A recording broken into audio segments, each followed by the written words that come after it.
Eh bien, bonjour à toutes et tous. Bienvenue donc dans ce nouveau webinaire organisé par le pôle éco-conception et l'ADEME. J'ai l'impression que j'ai un petit souci de partage d'écran. Je vais essayer de régler ça tout de suite. Hop. Bon, j'espère que c'est bien le bon diapo que vous voyez. En tout cas, merci d'être là aussi nombreux. Donc, un webinaire en début d'année, finalement, pour discuter un petit peu des soutiens sur l'éco-conception. Quels sont les dispositifs nouveaux ou des dispositifs existants qui sont prolongés sur cette année 2023. Donc, je vous rappelle, il y a eu le prolongement de certains dispositifs de France Relance pour le soutien aux projets environnementaux. Donc, c'est ce qui avait été mis en place sous la crise du Covid-19. Il y en a certains dont on peut toujours bénéficier, ouais, notamment sur le projet d'éco-conception, on y reviendra. Et puis, il y a d'autres choses, d'autres dispositifs, des dispositifs nouveaux avec de nouveaux partenaires, notamment BPI, qui positionne un diagnostic et conception. C'est l'ADEME qui sous-traite un petit peu cette partie-là, mais on y reviendra. Donc, de nouvelles possibilités d'accompagnement. Donc, l'idée, c'est un peu de découvrir tout ça, de remettre ça à plat, puis de voir si c'est adapté, contextualisé à votre entreprise et à votre futur projet. Donc, je me présente, je suis Samuel Maillard, je suis le directeur du pôle éco-conception, qui est le centre d'expertise national sur l'éco-conception. Et on est une association qui est soutenue par l'ADEME et d'où nos différents webinaires qu'on peut avoir. Et avec moi, si tu peux mettre la caméra et le son, j'ai Philippe Baja, donc, qui est responsable éco-conception, la direction économie circulaire et déchets à l'ADEME. Salut Philippe. Bonjour Samuel, bonjour tout le monde. Alors, avant de commencer, peut-être c'est pas forcément clair parce que ça a un petit peu bougé. La direction économie circulaire déchets de l'ADEME, c'est quoi? Alors désormais, elle s'appelle la direction économie circulaire. Ah, Donc pardon. c'est les déchets faisant partie des piliers, des thématiques de l'économie circulaire. Donc c'est une direction où il y a un certain nombre de services, 4 services, dont certains s'occupent encore de la gestion des déchets, qui est une thématique de la direction, des services qui s'occupent de la consommation responsable, et puis le service auquel j'appartiens, qui est le service éco-conception et recyclage, où tout est dit un peu dans l'intitulé. C'est nous qui définissons les façons dont on souhaite accompagner les entreprises dans leur démarche d'éco-conception notamment, et à côté de ça, faciliter un certain nombre de projets de recyclage. L'activité du service étant répartie justement sur ces deux grandes thématiques. Alors, tu es aussi un jardinier, hein, parce que justement, tu nous as fait un programme pour le printemps, mais comme ça. Donc, c'est peut-être revenir sur le programme qu'on a construit ensemble, hein. Oui, alors effectivement, l'objectif, c'est bien de parler de notre accompagnement, notamment financier, sur l'éco-conception. L'idée étant de faciliter le parcours des entreprises sur ces thématiques-là. On veut que les démarches soient de plus en plus ambitieuses. Et donc, là, enfin, je vois l'allusion à laquelle tu faisais référence. Et on a conçu donc un sommaire qui s'inspire de l'arbre, où on va évoquer à la fois les racines de nos accompagnements, c'est les fondements, les objectifs de tout ça, le tronc commun, parce qu'il y a quand même une, un objectif commun, une façon commune d'appliquer nos accompagnements, mais il y a aussi des ramifications avec en fonction notamment des entreprises, des thématiques, des sujets. Et puis on évoquera les petites fleurs, donc un parcours un petit peu un petit peu bucolique, comme tu le disais, pour illustrer la façon dont avec l'ensemble de l'écosystème qui nous entoure, la façon dont on accompagne la thématique de l'éco-conception au sein des entreprises, très majoritairement. Alors, j'ai une question pour vous tous. Alors, vous pouvez y répondre dans la foire aux questions, hein. D'ailleurs, les questions, vous pouvez les poser à cet endroit-là, on en prendra à la fin. Mais quelle est l'essence qui est vraiment spécifique au projet d'éco-conception? Et Philippe vous donnera la réponse tout à l'heure. Donc, quand on verra les différents projets, hein, n'est-ce pas? Et donc, on n'est pas seul, on a la chance d'avoir avec nous Hélène, donc Hélène Kilian de BPI. Merci d'avoir pu te rendre disponible aussi rapidement. Donc, tu es chef projet au DIAG Action Climat chez BPI France. Je vais essayer de faire comme il faut. Donc BPI se positionne sur de l'accompagnement en environnement. Est-ce que tu peux nous, enfin, au-delà de l'éco-conception, tu peux nous dire un peu ce que vous faites? Tout à fait. Ben, merci beaucoup Samuel pour l'invitation et ravi d'être parmi vous aujourd'hui pour vous parler des accompagnements que propose BPI France sur le sujet de l'éco-conception. Mais effectivement, c'est pas uniquement c'est pas le seul sujet que l'on traite. Puisque il y a maintenant près de 3 ans, BPI France a lancé son plan climat en partenariat avec la Banque des Territoires, l'objectif étant d'accompagner assez massivement la transition écologique des entreprises. Et dans la direction de l'accompagnement dans lequel je travaille, ça s'est traduit par le développement d'une gamme de diagnostics, de missions de conseil, de programmes d'accélération, de formation ou encore de communautés d'entreprises engagées sur le sujet de la transition autour de différentes thématiques. Et donc, si je parle uniquement de la gamme de diagnostics sur laquelle je travaille, on traite des sujets de flux, eau, matière, déchets et énergie à l'échelle d'un site, de sujets de carbone, de décarbonation, et donc avec un bilan GES, un plan d'action, de la performance énergétique des bâtiments et à travers ce nouveau diagnostic de l'éco-conception, parce qu'on est assez persuadé que c'est une solution clé un peu incontournable pour aider les entreprises à créer des modèles d'affaires finalement qui soient à la fois sobres et résilients. Donc c'est pourquoi on a choisi de développer cette thématique en s'appuyant sur toute l'expertise et le retour d'expérience de l'ADEME en la matière, et bien sûr également sur l'expertise du réseau de bureaux d'études et de cabinets de conseil qui travaillent avec nous pour déployer tous ces diagnostics auprès des entreprises, mais j'aurai l'occasion, je pense, d'en dire 2 mots tout à l'heure. Merci et bienvenue à toi. Alors, juste pour rappel, hein, donc on va faire une brève présentation de l'ensemble des dispositifs. Bien, le webinaire sera enregistré, on vous le retransmettra en replay sur YouTube, on vous enverra l'information. Et avant qu'on me le demande, le diaporama vous sera bien entendu transmis et avec les liens qui vont bien pour aller dans les bons dispositifs. Parce que c'est pas tout ça, mais il faut arriver à aller déposer ces dossiers. Donc je commence, alors c'est les racines, non, normalement on va essayer de commencer par les racines, ouais, dans notre arbre. À changer, je suis désolé, mon système, donc les fondamentaux des accompagnements à l'éco-conception, le cadre et les objectifs. Peut-être avant ça, ouais, ce cadre, l'ADEME, ça fait longtemps qu'on travaille avec vous, que ce soit dans les DR régionales ou l'ADEME nationale, mais il y a un vrai positionnement justement sur l'éco-conception depuis des années. Est-ce que tu peux peut-être rappeler ce positionnement-là qu'il peut y avoir, et puis peut-être il y a une petite anecdote, un point d'activité particulier qui a été ce qui a été fait dans le cadre du plan de relance.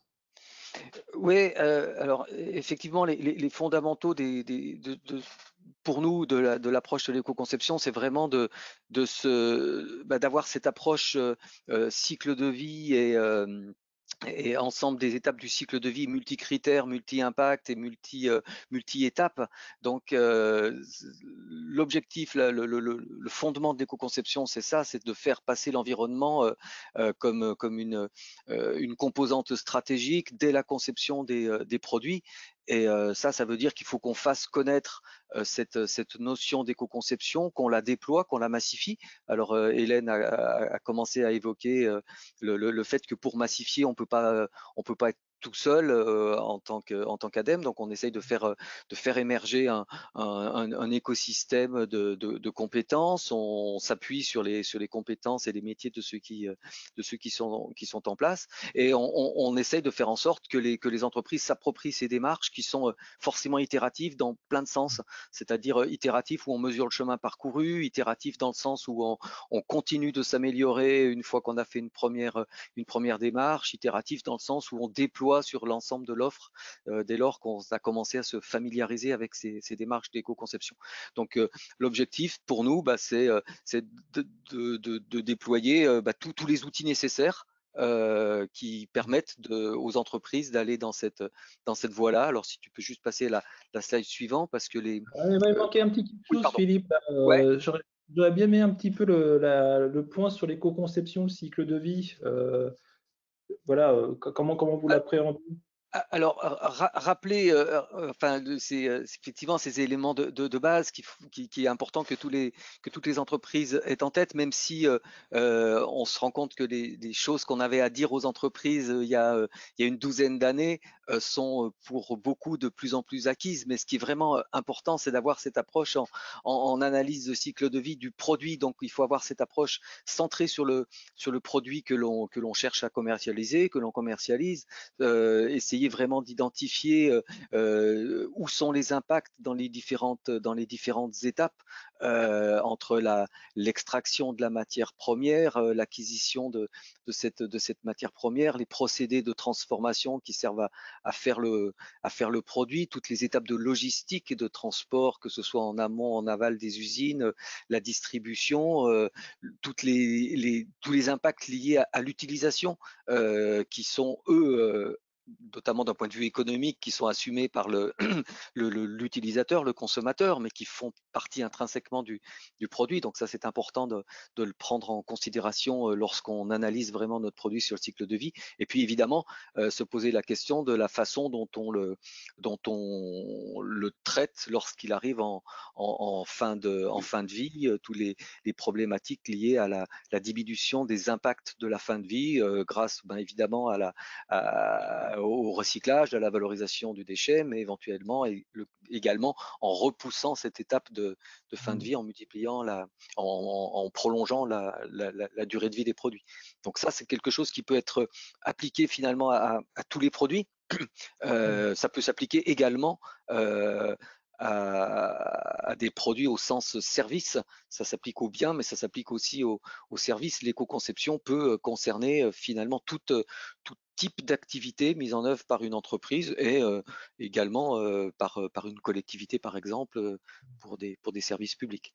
Et vraiment, ce qu'on cherche à faire, à déployer aujourd'hui, c'est que cette approche où on intègre les différents impacts, pas uniquement le changement climatique, mais le changement climatique évidemment, mais aussi tous les autres impacts, que ces réflexes de penser tous les impacts et de penser aux différentes étapes du cycle de vie en ne se focalisant pas que ce sur quoi on a le levier le plus direct au sein du site de production, mais également ce qui se passe en amont et en aval. C'est vraiment le point fondamental du déploiement de l'éco-conception. Et ça nécessite de s'appuyer sur un certain nombre d'outils qui sont un peu spécifiques, des outils sur lesquels il y a un besoin d'appropriation et de s'appuyer sur des compétences potentiellement externes à l'entreprise. Et voilà, donc. On y vient sur ces outils. Ouais. Enfin, au moins les outils, les dispositifs, au sens de la donne. Ouais, alors globalement, le dispositif, effectivement, il s'appuie sur tous ces outils. Alors des outils, ça peut être. Alors c'est vrai que c'est un mot qui est particulièrement utilisé désormais dans tous nos sujets, mais là, il y a ces besoins de définir un petit peu les cadres par exemple, des types d'études d'accompagnement qui peuvent être mises en place. Les outils, c'est aussi fournir du retour d'expérience sur ce qu'ont fait d'autres entreprises. Récemment, on a déployé une page internet qui fournit un peu les fondamentaux de l'éco-conception, cette approche cycle de vie, les différentes étapes qui peuvent être mises en œuvre pour aller jusqu'à la communication environnementale, les fondamentaux de l'évaluation environnementale basée sur l'analyse du cycle de vie notamment. Donc on essaye de déployer et on y parvient d'ailleurs en s'appuyant notamment sur des relais comme le pôle éco-conception, de fournir un certain nombre de ressources susceptibles de servir à la fois aux entreprises qui démarrent, mais aussi aux entreprises qui sont un peu plus expertes, qui sont d'ores et déjà lancées dans ces démarches-là. Donc, il y a toutes sortes de besoins pour toutes sortes d'entreprises, et on essaye d'y répondre avec des différents types de moyens, comme de l'animation, de la sensibilisation grâce à des acteurs de terrain, des dispositifs de formation qu'on cherche à accompagner également. Et puis évidemment, ce qui est un peu le point clé du webinaire d'aujourd'hui, un certain nombre d'accompagnements financiers que l'on déploie en tant qu'ADEME en direct, mais en s'appuyant de plus en plus désormais sur les acteurs qui savent faire mieux que nous par leur réseau de proximité ou ce genre de choses, de l'accompagnement financier pour déployer largement ces aides que l'on peut octroyer. Ok, alors, justement, si je peux juste témoigner sur ce point-là, hein, du rôle de l'ADEME, sur ces différents, on va dire, leviers d'action qui sont mis en route. Nous, on travaille au niveau européen. Je ne crois pas aujourd'hui qu'il y ait d'autres États ou d'autres agences qui mettent autant à disposition, à la fois en termes de ressources, en termes d'outils. Il y a des bases de données, ce n'est pas l'objet d'aujourd'hui, hein, mais de méthodologie. Donc, il y a tout un tas de documents qui sont téléchargeables. Je vous renverrai les liens, je ne les ai pas sous le coude, mais vous tapez Agir Éco-Conception, normalement vous avez directement sur la bonne page, mais je vous la renverrai derrière. Et donc, on a même des outils d'évaluation. Enfin, on est plutôt bien aidé, et ça, je le dis vraiment en toute transparence, au niveau français. Et on est bien financé. Alors, c'est le petit point que j'aimerais avoir. Peut-être si tu peux nous commenter le petit graphe qui est là. Alors, effectivement, nous, on accompagne de point de vue financier les entreprises dans l'éco-conception depuis une bonne dizaine d'années, une quinzaine d'années peut-être. Et il y a vraiment une dynamique qui s'est amplifiée à l'occasion, notamment dans le contexte du plan de relance, où on a pu bénéficier de moyens particuliers, et puis d'une certaine dynamique générale qui conduisait à mettre en place des outils, là encore des canaux d'accompagnement des entreprises, qui fait que on a observé en 2021 et 2022 un assez grosse recrudescence du nombre de projets qu'on a pu accompagner, parce qu'on s'est mis à accompagner notamment les premiers pas dans la démarche d'éco-conception, ce qui fait qu'on a en 2 ans de plan de relance à peu près, alors avec du budget plan de relance, mais également du budget dédié à DEB que l'on avait précédemment, on a pu accompagner plus de 1300 projets. Et là, ça allait vraiment de la mise au pied à l'étrier de PME qui savaient à peine ce que c'était que l'éco-conception lorsqu'elles se sont tournées vers nous, qui se sont fait accompagner par des consultants qui voyaient là aussi une opportunité d'entraîner des entreprises dans des démarches de plus en plus ambitieuses à des projets de grosses entreprises, des projets de recherche et développement éventuellement plus ambitieux ou plus innovants, plus en rupture.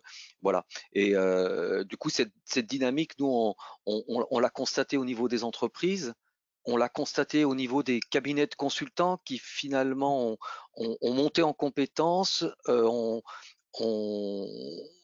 observe qu'effectivement, souvent, ces cabinets de consultants sont très chargés en termes de carnet de commandes vis-à-vis de la demande de la part des entreprises sur l'éco-conception. Donc ça, on s'en réjouit. On espère que tout le monde arrive à recruter de la bonne façon les bonnes personnes pour pouvoir accompagner les entreprises. On se rend compte que c'est aussi un signal qui montre une attente des consommateurs, des clients, pour des produits plus vertueux.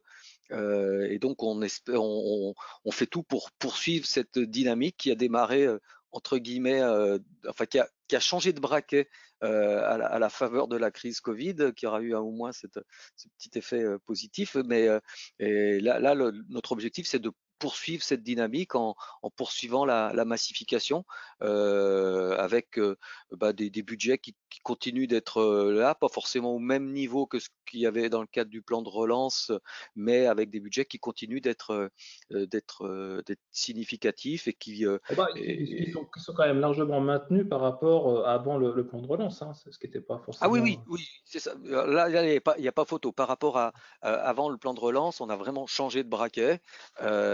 et on continue d'avoir des budgets significatifs. Aujourd'hui, on n'est pas contrairement à auparavant, on n'est pas dans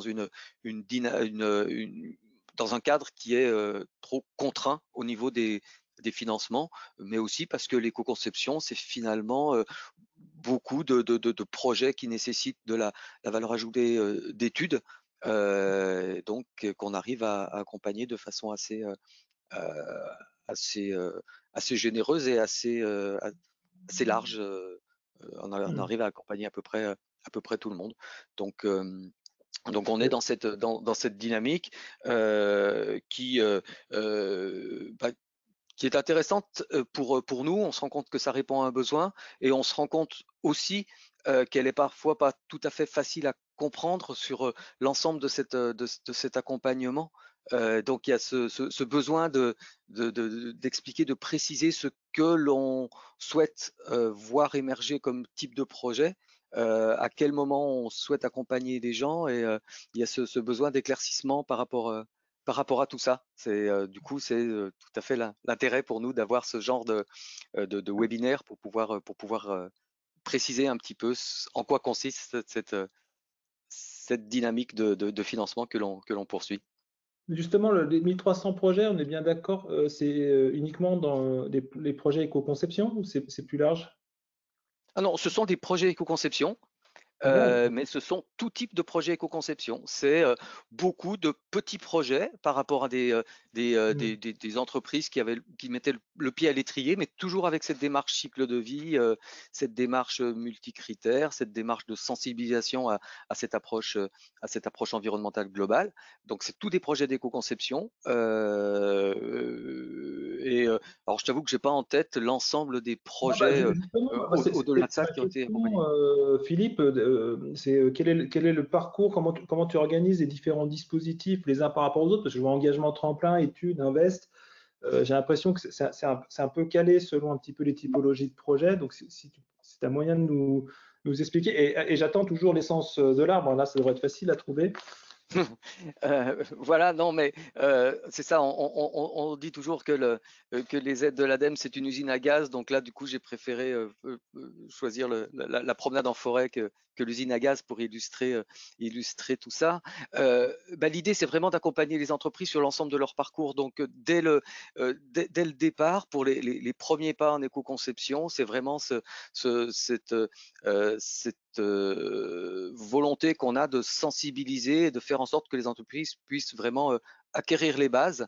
Donc ça, c'est ce qu'on appelle les accompagnements premiers pas, qui étaient les projets dits tremplins pendant le plan de relance, que l'on continue d'accompagner, qui auparavant étaient parfois menés par des structures telles que les CCI, les centres relais du pôle éco-conception, mais qui n'étaient pas forcément accompagnés financièrement. Aujourd'hui, c'est accompagné financièrement par l'ADEME, on y reviendra un petit peu plus tard. Après, il y a les suites de nos aides, c'est pour les démarches un petit peu plus ambitieuses, où on cherche à approfondir un petit peu plus les diagnostics pour avoir une vision plus précise des enjeux environnementaux, des actions susceptibles d'être mises en œuvre.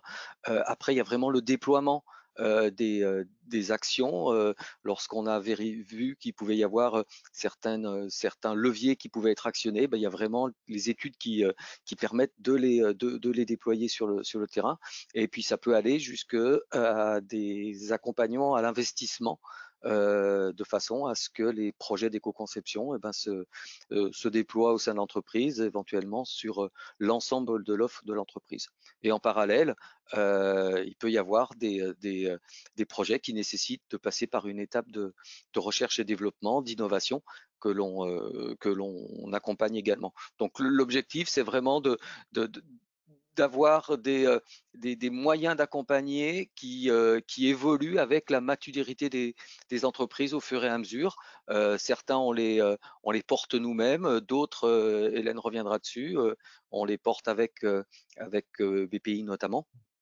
Et l'idée étant de faire en sorte que le facteur déclenchant ou le catalyseur de la démarche vertueuse de limitation des impacts, qu'on puisse aider les entreprises à faire toutes ces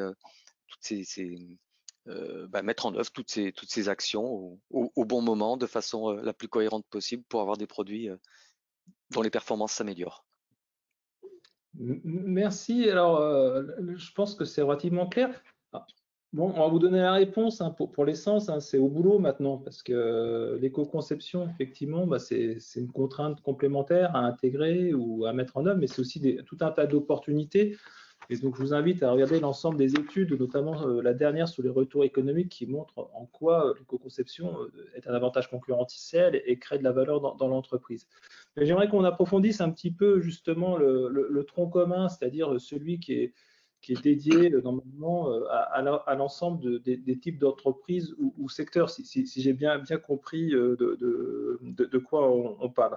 Donc après, ces graines qui ont été semées hein, par l'engagement, voilà, quel type, on va dire, d'accompagnement, de dispositif on peut avoir?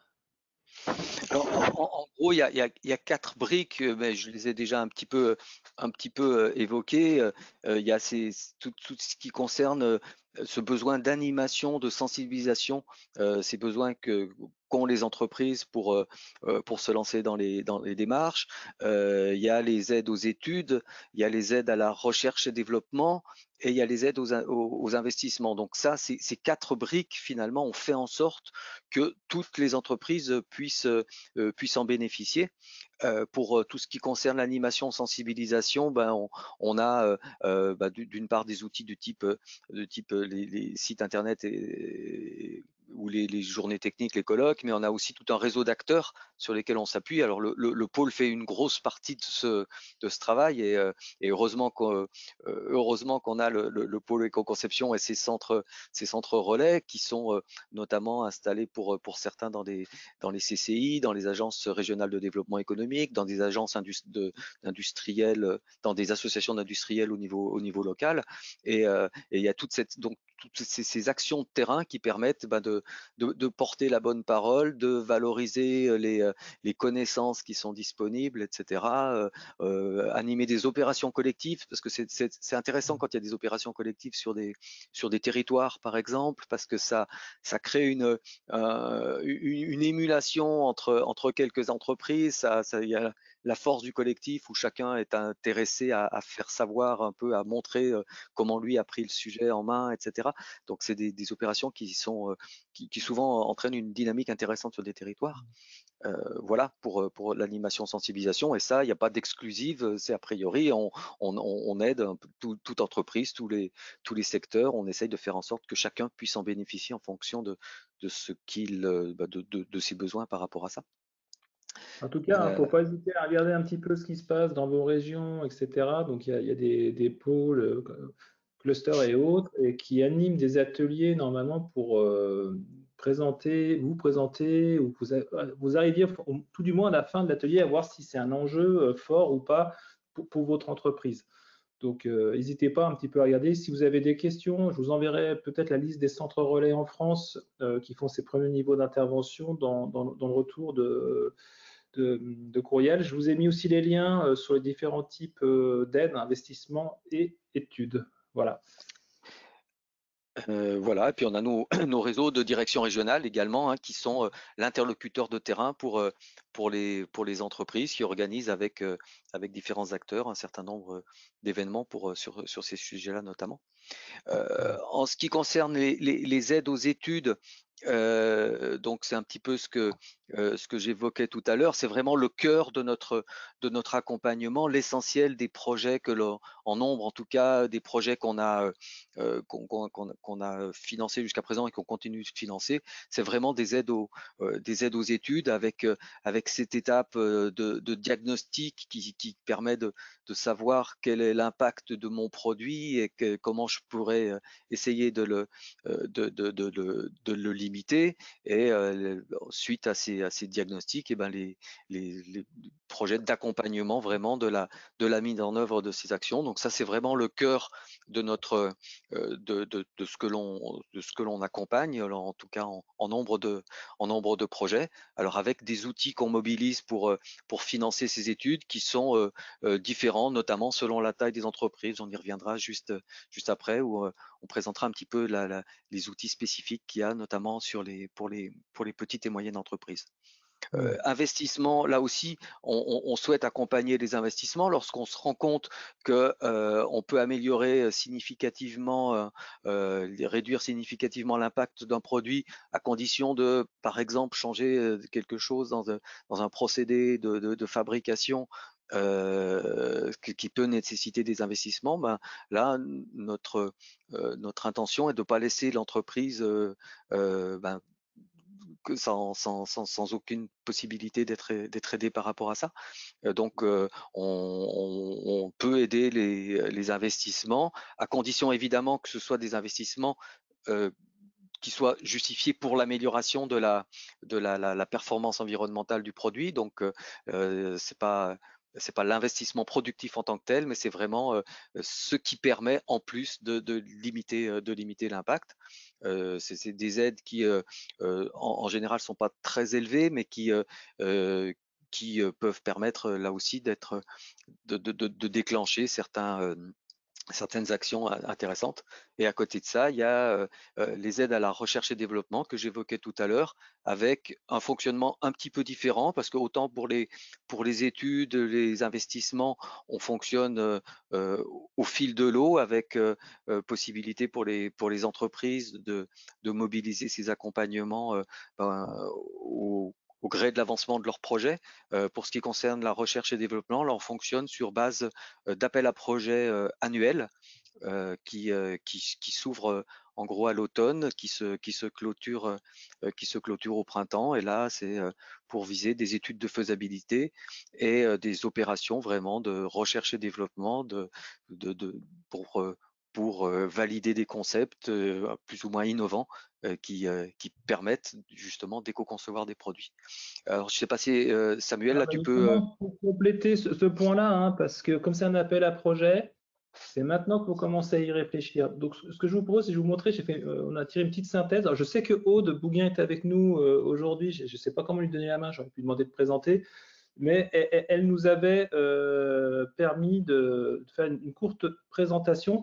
Donc, regardez bien, vous allez bien comprendre comment se fait le dispositif Perfecto et les dates pour l'appel à projet 2023. Maintenant, il faut préparer celui de 2024. Donc, je vous lance ça et on se retrouve tout de suite après.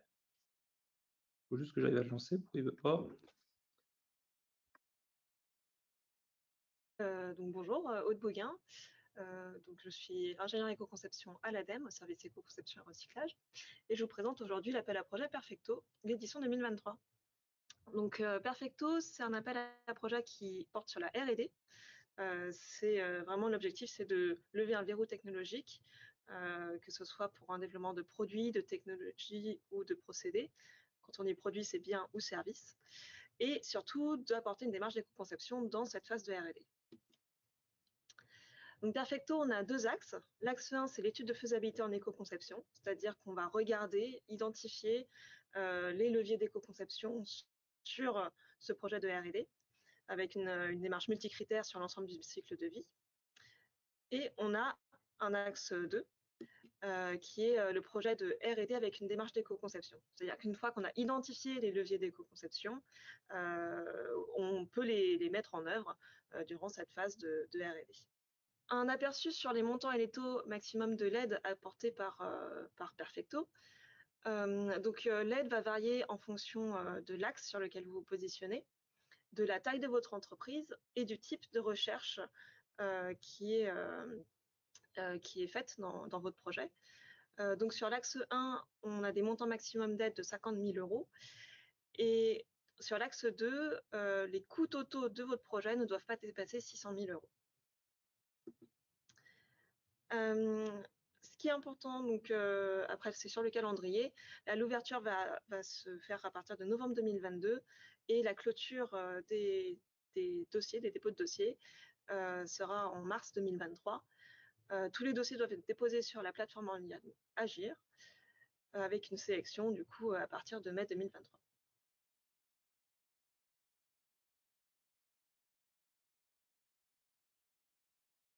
Excusez-moi le temps de remettre un petit peu tout ça en ordre, ce qui n'est pas toujours évident sur les partages des écrans. Donc, je remercie Aude pour la vidéo. Pour ceux qui ne Voilà. l'auraient pas entendu, je vous la remettrai dans le replay. Je sais que des fois, il peut y avoir des petits soucis liés à certains codecs. Donc, vous inquiétez pas. Vous avez bien compris hein, que ce qui a été présenté, c'est l'appel à projet 2023 et que là, sans doute en septembre ou octobre, la nouvelle appel à projet 2024 vous sera lancée.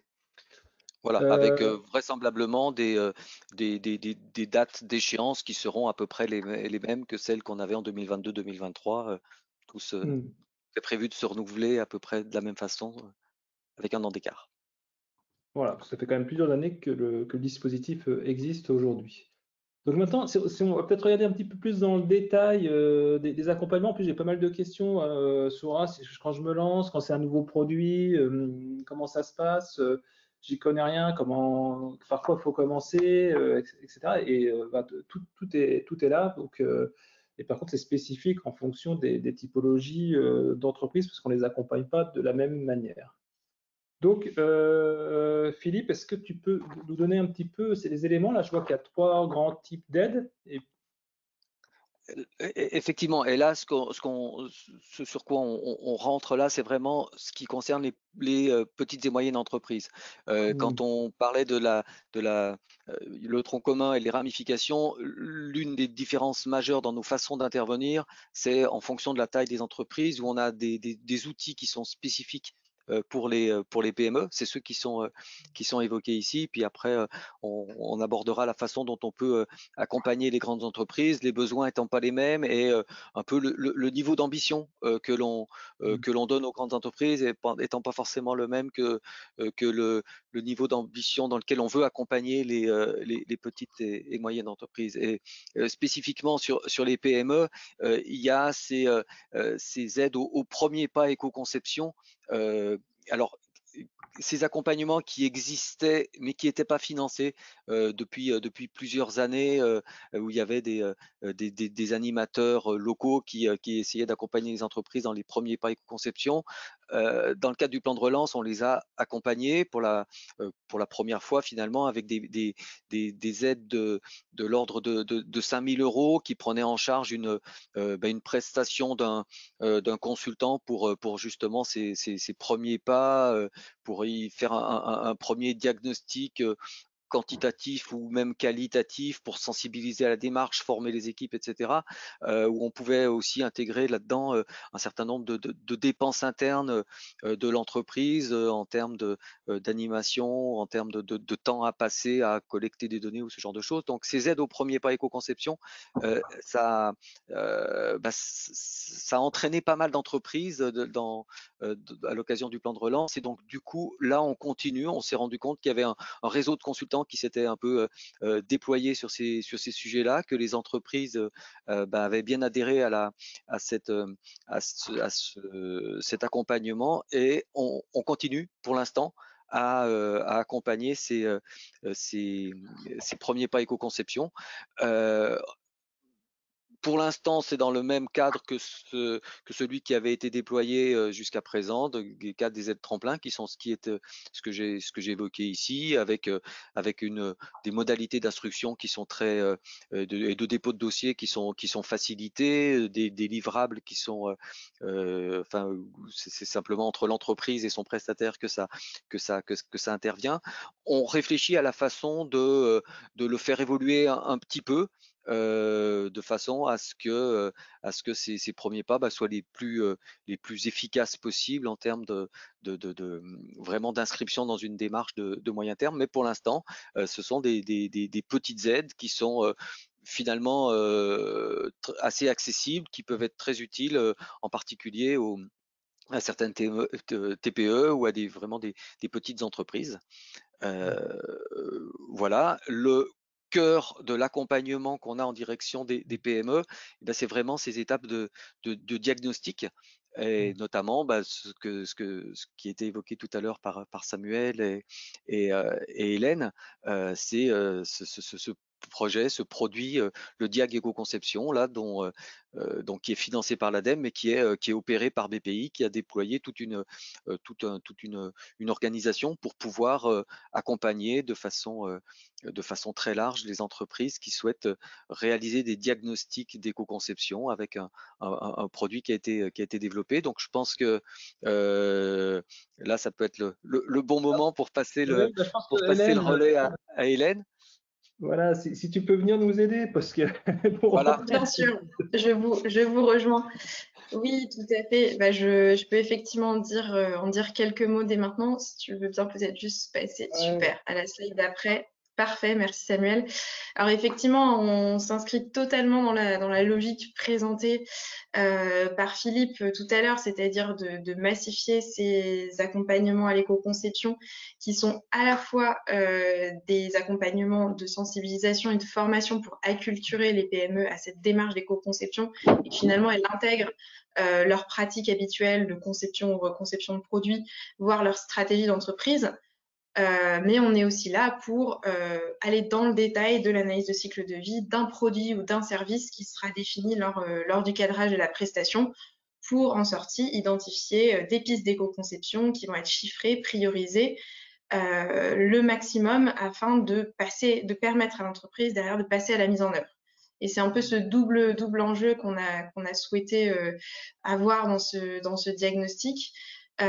Qui concerne aujourd'hui uniquement les PME, donc PME au sens européen, c'est-à-dire moins de 250 salariés et moins de 50 millions d'euros de chiffre d'affaires ou 43 millions d'euros de total de bilan, et peut-être demain aller plus loin et étendre ce périmètre. Et voilà, aujourd'hui, c'est réservé aux PME sur tout le territoire français, dans tout secteur d'activité. Avec un réseau. Hélène, parce qu'on a plein de questions sur les secteurs d'activité, l'éligibilité. Est-ce que tout produit est éligible? Tout à fait. Pour le coup, oui. C'est ça, tout à fait, exactement. Il n'y a pas de restriction. Les seuls cas peut-être aux limites qu'on pourrait avoir, c'est des produits extrêmement complexes qui ne pourraient pas être traités dans le cadre des 18 jours du diagnostic, qu'on pourra réorienter vers donc une étude d'éco-conception ADEME sur mesure et ad hoc. Mais de toute façon, on trouvera une solution pour les accompagner. Donc, toute entreprise peut déposer sa demande et on étudiera au cas par cas les situations. Mais en tout cas, retenez que toute PME qui veut se lancer dans l'éco-conception et de tout secteur d'activité est concernée. Par contre, ce n'est pas des consortiums, hein, c'est bien une PME en individuel qui dépose sur ce type de projet. Exactement, tout à fait, c'est bien la PME demande. Philippe me corrigera, parce que j'ai plusieurs fois la question. D'accord. Alors effectivement, il y a des subtilités, notamment sur les définitions des PME européennes. Typiquement, les entreprises liées à un grand groupe ne sont pas considérées comme des PME. Voilà, c'est plutôt des considérations juridiques et normalement, les entreprises doivent savoir quel est leur statut.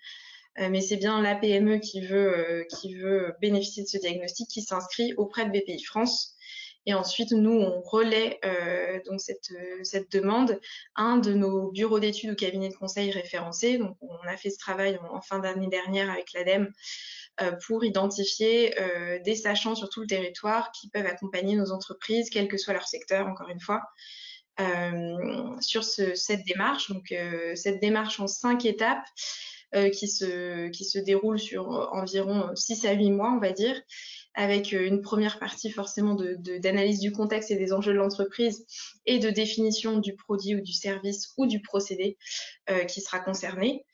Une étape très importante de formation des équipes, hein, on en parlait juste avant. L'idée, c'est que en sortie de ce diagnostic, l'entreprise elle soit sensibilisée, acculturée à ces démarches, qu'elle l'intègre un petit peu dans leur pratique habituelle.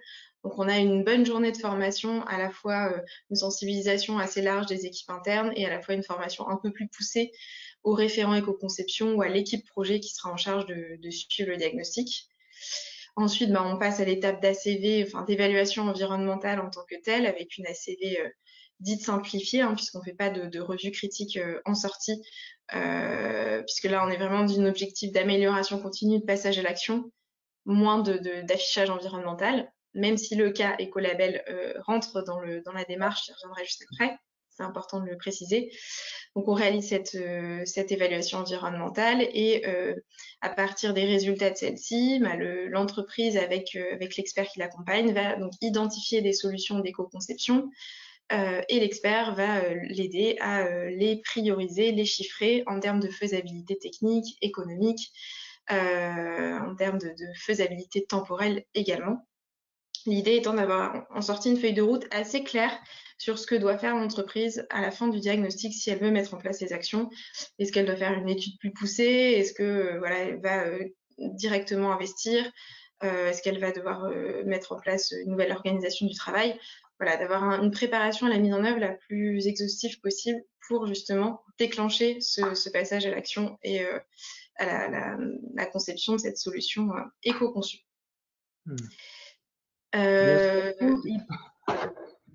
Pardon, j'allais juste préciser peut-être les modalités de tarifaires et d'inscription, même si je l'ai déjà dit rapidement. Donc, les entreprises intéressées, elles s'inscrivent sur le site diagecoconception.bpifrance.fr et il y a un petit formulaire d'inscription à remplir qui est ensuite étudié par nos équipes. Et ensuite, encore une fois, on adresse ensuite la demande à un bureau d'études sachant.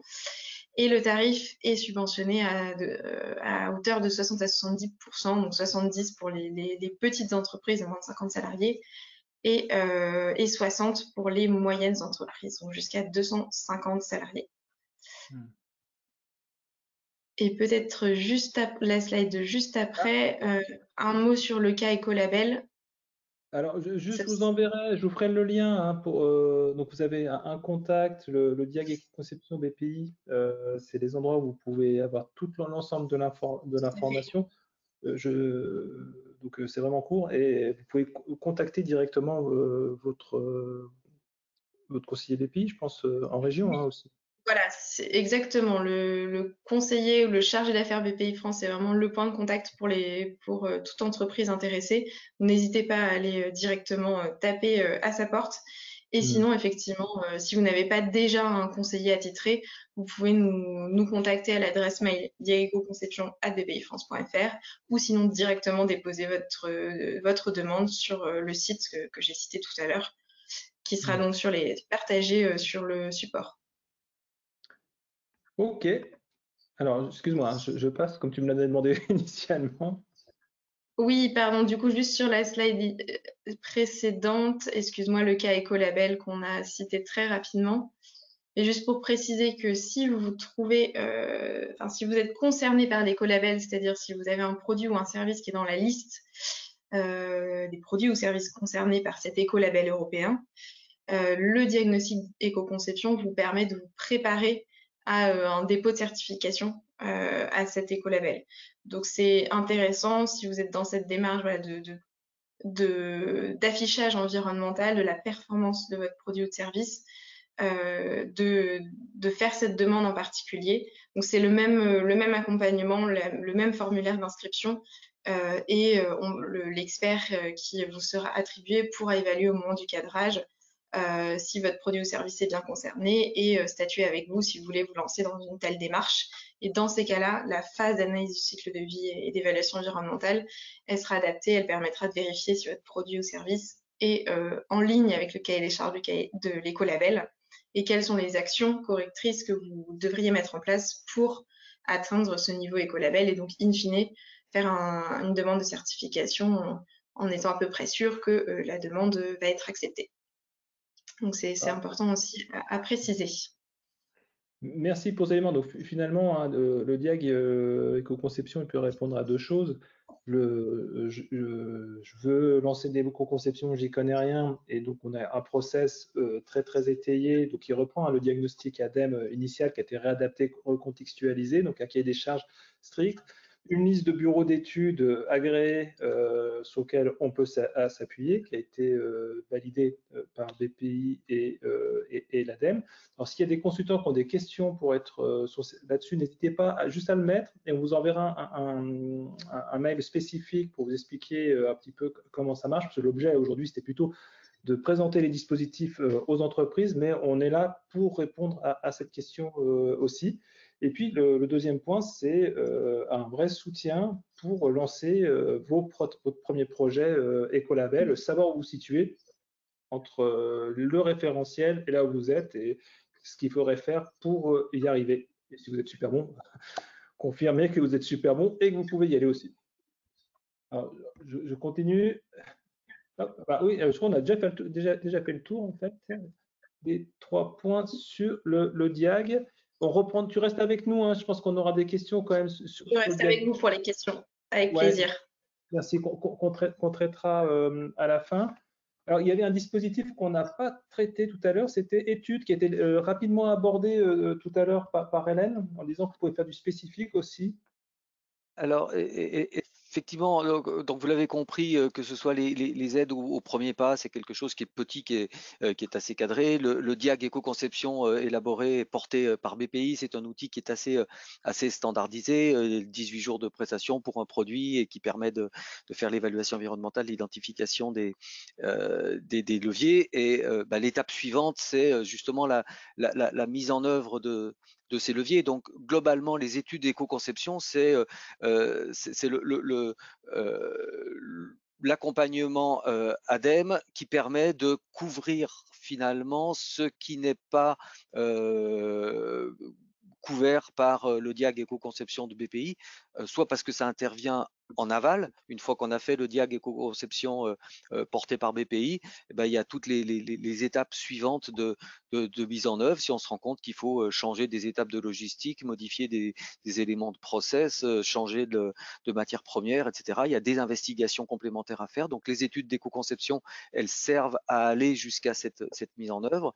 C'est aussi ce canevas-là qui est finalement qui peut fonctionner sur mesure. C'est aussi ce canevas-là qui permet d'accompagner des diags qui seraient vraiment particuliers parce que qui relèveraient de produits spécifiques pour lesquels 18 jours d'accompagnement de type ACV ne suffit pas pour identifier les démarches. Donc des produits spécifiques, des démarches qui seraient intégrées avec une étape diag et la mise en œuvre derrière, etc.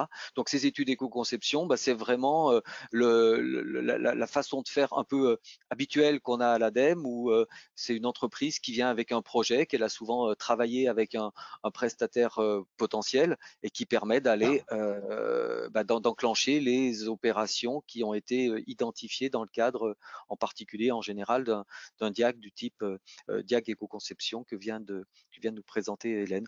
Donc là, ça peut être des projets relativement ambitieux et on a des plafonds ça signifie pas que toutes les études coûtent 100 ou 150 000 euros, mais ça veut dire qu'on peut avoir des projets ambitieux qui peuvent nécessiter des campagnes d'analyse, des campagnes de tests ou des choses comme ça. Et donc, ces études-là peuvent être mobilisées pour des projets relativement ambitieux avec des aides qui sont aussi de 60 ou 70% selon la taille de la PME et avec des dépenses qui peuvent être relativement importantes, avec une prise en compte possible également de certaines dépenses internes, parce qu'on se rend compte que souvent la mise en œuvre d'une opération d'éco-conception, ça mobilise des équipes en interne. Il y a des gens qui sont dédiés à ces mises en œuvre là, et c'est important souvent pour les entreprises que, au-delà de la dépense de prestations que l'on peut subventionner, qu'il y a aussi une prise en compte de certaines des dépenses internes. Donc voilà l'ensemble de ce que l'on propose pour les PME en termes d'accompagnement études éco-conception. Philippe, moi, les de façon grandes systématique. entreprises, tu nous as dit qu'il y avait du financement maintenant pour les grandes entreprises, hein, Philippe. Alors, Comme ça, là. effectivement, notamment dans le cadre du plan de relance, les budgets dédiés éco-conception étaient exclusivement pour les PME. Désormais, le budget éco-conception n'est pas fléché pour une typologie d'entreprise. Donc, on souhaite pouvoir accompagner, comme on l'a bien évoqué jusqu'à présent, tous les secteurs d'activité, que ce soit du service, de l'agroalimentaire, du textile, de l'ameublement, tous les secteurs sont potentiellement accompagnables. Pour les ETI et les grandes entreprises, donc là aussi, c'est des études du même type que celles que je viens d'évoquer juste avant. Les niveaux d'aide sont un petit peu inférieurs, c'est 50% des dépenses qui sont prises en charge et non pas 60 ou 70%.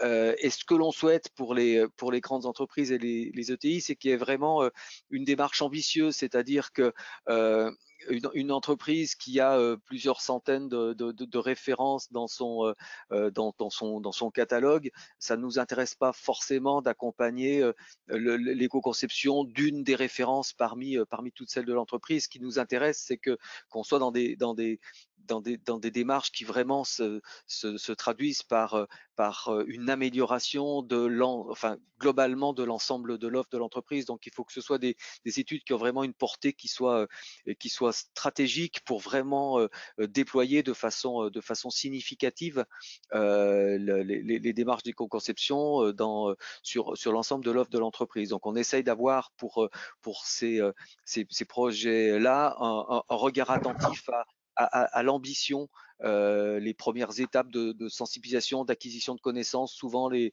grandes entreprises les ont déjà eues ou peuvent les avoir relativement facilement sans forcément avoir besoin d'être accompagnées par la force publique. Mais dès lors qu'on arrive sur vraiment des études qui sont plus stratégiques et qui sont garantes du fait que l'offre de l'ensemble de l'entreprise s'améliorera de façon importante. Là, c'est quelque chose qui nous intéresse et pour lequel on ne souhaite pas laisser démunis les ETI et les grandes entreprises. Donc, on accompagne, on a un peu moins d'outils pour accompagner les grandes entreprises, mais on souhaite être encore à leur côté sur cette thématique de l'éco-conception. Avant de terminer, puis d'aller aux conclusions, j'aimerais quand même qu'on revienne aux fleurs, et notamment l'écolabel, parce qu'on a compris qu'il y avait ça pouvait être soutenu dans la partie diagnostic BPI, mais c'est quand même largement poussé par l'ADEME, hein, comme moyen, comme déclaration environnementale. Donc peut-être juste nous en dire un petit peu ce qu'il en est.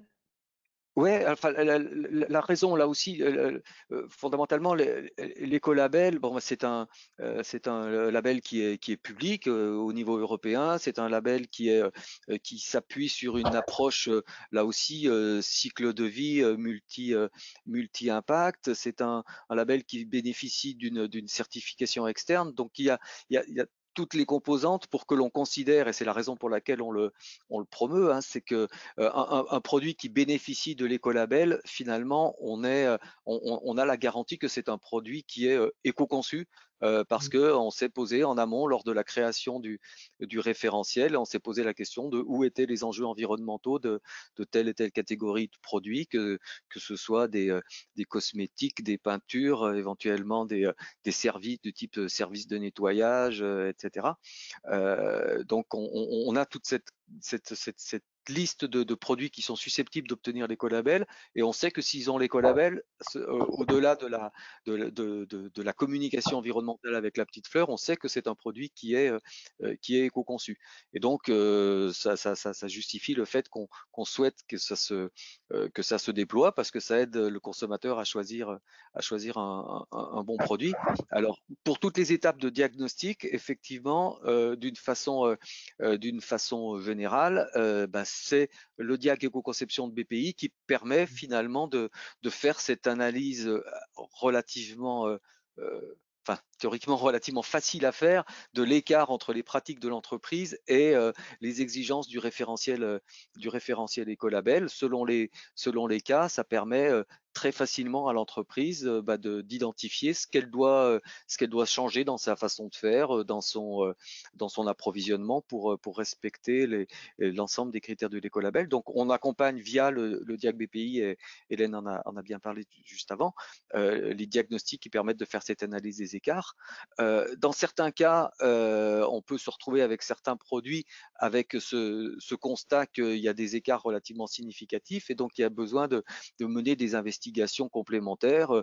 Je ne sais pas, si on est sur un produit cosmétique par exemple, où on se rend compte qu'on a des substances qui ne sont pas compatibles avec les exigences de l'écolabel, il y a besoin de trouver des substances de substitution, vérifier qu'elles respectent, elles, les contraintes du référentiel. Donc, il peut y avoir des études complémentaires à mener pour justement voir comment aller jusqu'au respect de l'ensemble des préconisations du référentiel.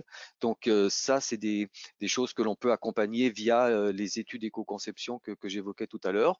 C'est plus du sur-mesure parce que selon les produits, les référentiels, les entreprises, ce ne sera pas quelque chose de standard en termes d'analyse d'écart. Et puis, il y a l'étape de certification en tant que telle que l'on aide là aussi depuis 2-3 ans à peu près, où c'est simplement cette étape de certification à la fin, où c'est le prestataire certificateur qui vient vérifier, qui vient auditer le produit. Et donc, cette étape de certification, dans le cadre du dispositif là qui s'appelait Tremplin, continue d'être accompagné pour les PME. Il y a un petit cas particulier pour les hôtels qui sont en zone éligible au fonds tourisme durable parce que les nuits, les hôtels peuvent être écolabellisés européens.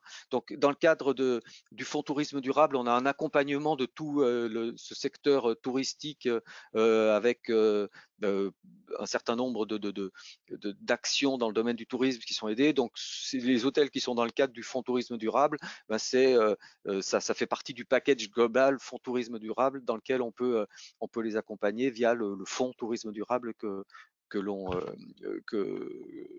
instruit également. Pour les grandes entreprises, là, c'est un peu le même principe que sur les études. On peut les accompagner via nos dispositifs d'études, voire d'investissement s'il y a des modifications de process à faire, par exemple. Et là aussi, l'idée, c'est que la stratégie de déploiement soit sur une part significative de l'offre de l'entreprise. Une entreprise qui a toute une gamme de produits, en voir émerger un écolabellisé, ça nous intéresse évidemment moins que s'il y a une vraie démarche de pousser l'écolabel et de devenir ainsi une locomotive pour tout un secteur et pour jouer un rôle plus majeur dans les modifications des comportements d'achat des clients. Mais voilà, l'écolabel fait partie de ce panorama de ce qu'on souhaite voir émerger parce qu'un produit écolabellisé est éco-conçu. Alors, j'ai une question juste sur alors vraiment purement administrative, sur les études pour les ETI et les grandes entreprises. Est-ce que c'est le même lien, parce que je ne l'ai pas retrouvé là tout de suite, que pour études PME, ou c'est un lien particulier? Si oui, je le récupérerai, je l'enverrai. Oui, c'est le même lien. C'est les aides aux études éco-conception qui sont ouverts à toutes les entreprises, toute taille, tout secteur. Les taux d'aide sont pas les mêmes selon la taille. Il y a le lien premier pas tremplin pour l'instant, via le dispositif tremplin qui lui est ouvert exclusivement aux PME. Le lien DIAG éco-conception BPI, comme l'évoquait Hélène, qui est également ouvert aux PME. Et après, le reste, c'est ouvert aux grandes entreprises et aux PME finalement, vu que c'est quelque chose qui relève un peu plus du tronc commun par rapport à ce qu'on évoquait. Super. Voilà. Merci Hélène de nous avoir rejoints. Juste un bref rappel sur vos différents contacts. Si vous vous posez une question sur l'éco-conception, nous on a une convention cadre avec l'ADEME nationale, on peut donner des premiers niveaux de réponse et vous orienter vers des centres relais si vous êtes au tout début de votre démarche. Par contre, si vous savez que vous voulez y aller, vous voulez faire un diag, vous cassez pas la tête, vous contactez votre contact app BPI au niveau régional, ou vous déposez votre dossier directement. Il me semble que c'est pas très compliqué à faire. Non ? Tout à fait. J'espère. On vous demande quelques informations sur votre entreprise, mais effectivement, la démarche est assez simple. Et vous pouvez vous faire appuyer de votre chargé d'affaires ou du chargé d'affaires qu'on vous désignera pour la démarche d'inscription.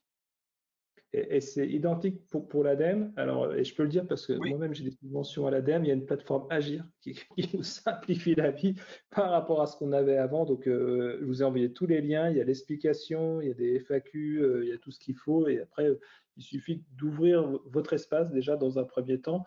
Et après, il ne faut pas hésiter à poser les questions si vous n'êtes pas sûr de votre type d'accompagnement. Alors, j'ai Voilà, quand même juste, quelques... juste Oui. chose très importante effectivement pour nous, il y a la plateforme Agir qui est vraiment l'outil qui permet aux entreprises déjà d'avoir les premiers éléments d'information, de déposer les demandes d'aide, etc. Et ce qui est important de savoir aussi, c'est que les entreprises sont accompagnées par notre réseau d'ingénieurs éco-conception qui sont en direction régionale, donc dans chaque région administrative ou même ancienne région administrative, on a des personnes qui sont en charge du suivi des projets qui sont sur leur territoire, de l'orientation des projets, éventuellement parfois la redéfinition un petit peu des projets. Donc on a ce réseau non virtuel d'acteurs aux côtés des entreprises en région, nous également. Super. Alors, j'ai quelques petites questions, si on peut se prendre 5-10 minutes pour... je sais qu'on est un petit peu optimiste sur le temps, comme c'est souvent le cas. Est-ce que les dispositifs qu'on a pu voir, ils sont adaptés, ou les méthodes qui sont associées, parce que dans le DIAG, il y a une méthode quand même qui est cadre, qui est proposée, ils sont aussi adaptés dans le cadre de nouveaux produits, c'est-à-dire des produits pour lesquels on n'a pas une référence de base, c'est pas une reconception, quoi. Alors, je commence peut-être par Hélène, et puis comme je pense qu'il y a plus de dispositifs à l'ADEME, je ne sais pas si on entend tous les voir, mais Hélène, sur le DIAG, comment ça se passe? Alors, effectivement, l'objectif, c'est quand même de pouvoir accompagner dès le début des projets. C'est là où on a le plus de marge de manœuvre et de levier. Après, on demande qu'il y ait quand même un minimum de réflexion et de spécification du produit à venir. Mais s'il n'est pas encore effectivement déployé sur le marché, c'est possible.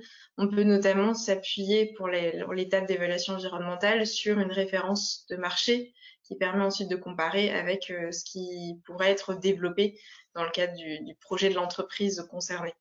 Donc oui, c'est tout à fait possible.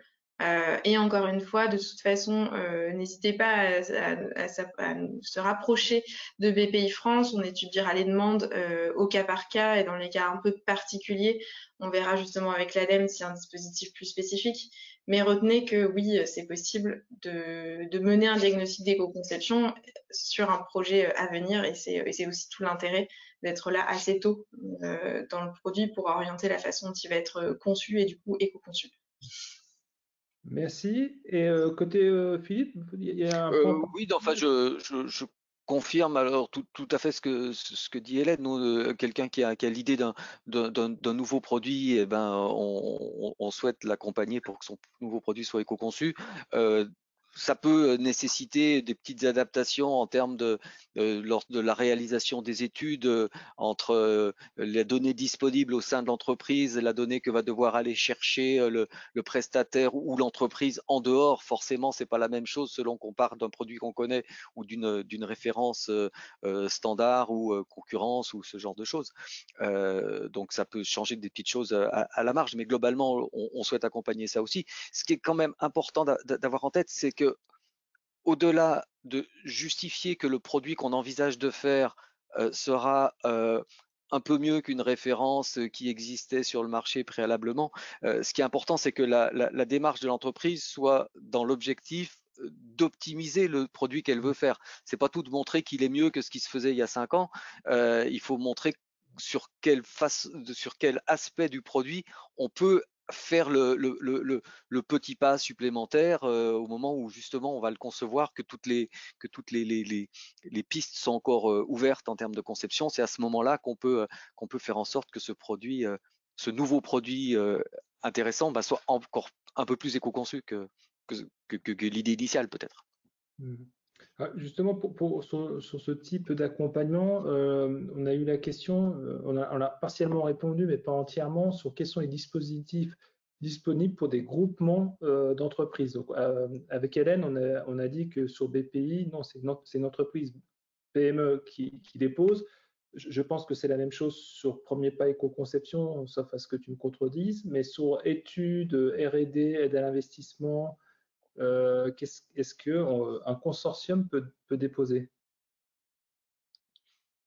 Alors, oui, enfin d'une façon générale. Après, faut voir d'un point de vue administratif pour le montage des contrats ou ce genre de choses. Il y a peut-être parfois des petits allers-retours à avoir de façon à ce que chaque membre du consortium porte ou qu'il y ait quelqu'un qui soit un peu le mandataire et pour l'ensemble du consortium. Donc, dès lors qu'on n'est pas sur quelque chose qui est on, on cherche à avoir des montages de projets qui soient, enfin des façons de faire qui puissent qui puissent s'adapter au projet. On essaye de faire un petit peu du sur-mesure. Donc sur le principe, quand il y a un projet de consortium, il n'y a pas de raison qu'on l'exclue. Après, il faut voir en fonction de quel est le rôle de chacun dans le projet. Dans le cadre de projets de R&D, on a souvent un certain nombre d'acteurs qui travaillent ensemble. Donc ça dépend un petit peu des projets, mais il n'y a pas d'exclusion a priori des consortiums. Et si c'est des entreprises qui appartiennent au même groupe, et ben du coup là on rentre dans les conditions de financement qui relèvent des entreprises, des grandes entreprises, mais à voir en fonction des projets. Ça, c'est typiquement des projets où ça peut être intéressant d'avoir un échange un peu direct avec l'interlocuteur, notamment de notre direction régionale, pour essayer de voir ce qui peut facilement ou ce qui peut mériter du sur-mesure, de la haute couture autour de ça, quoi.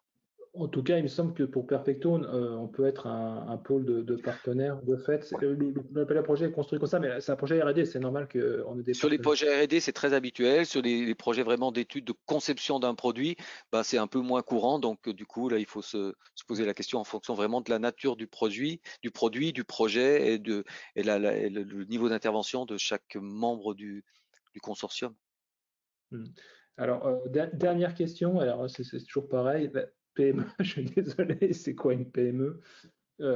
Est-ce qu'une PME qui appartient à un groupe peut être éligible à tous les petits endroits, j'ai TPE, PME, ou est-ce qu'elles sont exclues? Alors, je pose à tous les deux, hein, parce que Oui. premier pas et Diag. Non, mais a priori, effectivement, une PME ne doit pas dépendre d'un grand groupe de plus de X% de parts. Alors, je vous mettrai un petit lien, il y a un petit guide qui définit exactement ce qu'est une PME au sens européen, qui est très pratique, auquel vous pourrez vous référer. Mais la logique est la suivante. Effectivement, si vous dépendez majoritairement d'un grand groupe, du coup, vous n'êtes pas considéré comme une PME européenne et vous ne pouvez pas bénéficier des aides qui sont adossées aux dispositifs marqués comme TPE, PME dans cette slide. Mais je laisse Philippe compléter parce que c'est vrai que c'est des règles ADEME, donc oui, non, mais européennes, mais sur lesquelles s'adossent les aides ADEME, effectivement. Voilà, donc non, mais j'en sais pas beaucoup plus que ça, hein, que ce que tu dis là. C'est les PME au sens européen font partie de ce qui des différentes petites cases auxquelles peuvent prétendre les entreprises. Je dirais une bêtise si j'évoquais est-ce que le sirène permet de répondre de façon ferme et définitive à cette question. Je sais pas, mais globalement, sont éligibles au titre des aides TPE, PME, les PME au sens européen. Je peux pas être plus précis, je suis désolé. Bon, en tout cas, moi, j'ai une réponse, hein. On n'est plus dans le plan de relance. On a des dispositifs aussi pour les ETI, les grandes entreprises.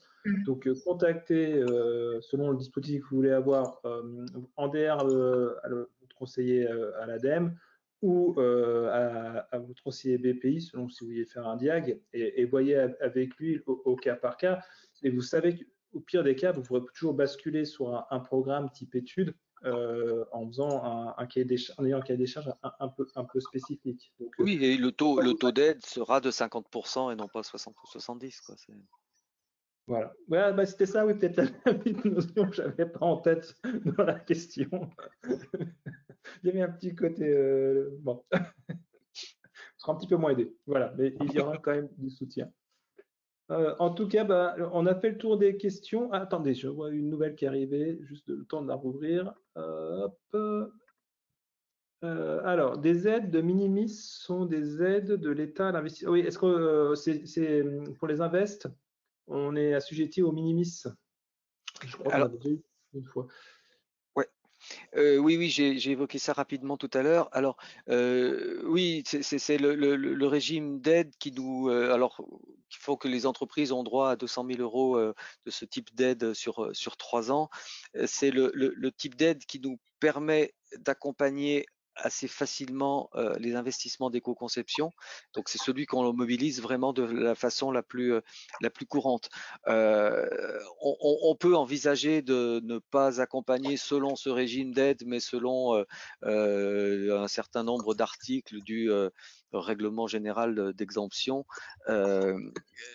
Ça suppose dans ces cas-là de vraiment arriver à montrer que l'investissement qui relève de l'éco-conception est un surinvestissement par rapport à une solution standard respectant la réglementation, etc., du point de vue environnemental. Donc là, c'est vraiment arriver à montrer quel est le surcoût vraiment lié à l'amélioration de la qualité environnementale du produit qui peut nous permettre d'identifier un poste de dépense spécifique susceptible de bénéficier d'un taux d'aide classique de 35% ou je sais pas combien selon la taille des entreprises, et du coup de ne pas faire ça dans le cadre du régime de minimis. Donc le régime de minimis permet d'accompagner relativement facilement les entreprises sans avoir à définir une solution de référence qui est relativement robuste et sur laquelle on identifie le surcoût lié à nos actions vraiment d'éco-conception.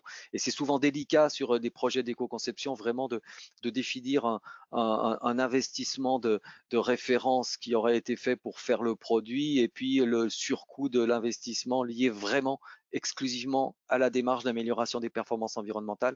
Donc, lorsqu'on arrive à faire ça, tant mieux, on peut essayer de sortir du régime d'aide de minimis.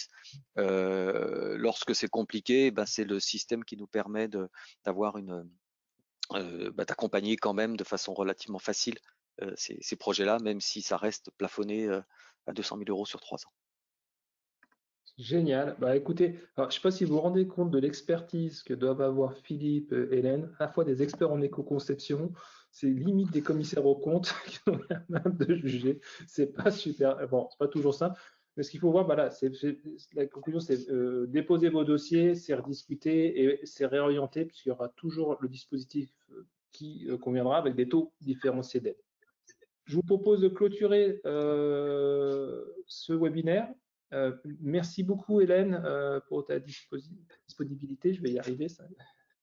Avec plaisir, merci pour l'invitation. Voilà, plein de courage pour ce nouveau dispositif qui est tout neuf, qui vient de sortir, le DIAG Éco-Conception, ça fait que 2 mois je crois qu'il est là, et je crois qu'il y a déjà pas mal d'entreprises qui ont déposé retour du dernier comité de pilotage. Merci Philippe, toujours là pour promouvoir, aider. Et puis, je vous souhaite donc une bonne journée. Si vous avez des questions, vous avez nos contacts. Bon, laissez-nous le temps de monter la petite vidéo qu'on vous mettra en ligne. On vous enverra un mail avec le diaporama et tout ça. Attendez quelques jours, sans doute fin de semaine prochaine, au plus tard, vous aurez tous les éléments. S'il y a une urgence, vous avez nos coordonnées. Je vous souhaite une bonne journée à tous. Merci à tous. Au boulot, non, Philippe, c'était ça le truc. Au boulot, ouais, au boulot, l'éco-conception, c'est du boulot. Au revoir. Au revoir. À bientôt. Bonne journée à tous. Merci. Au revoir.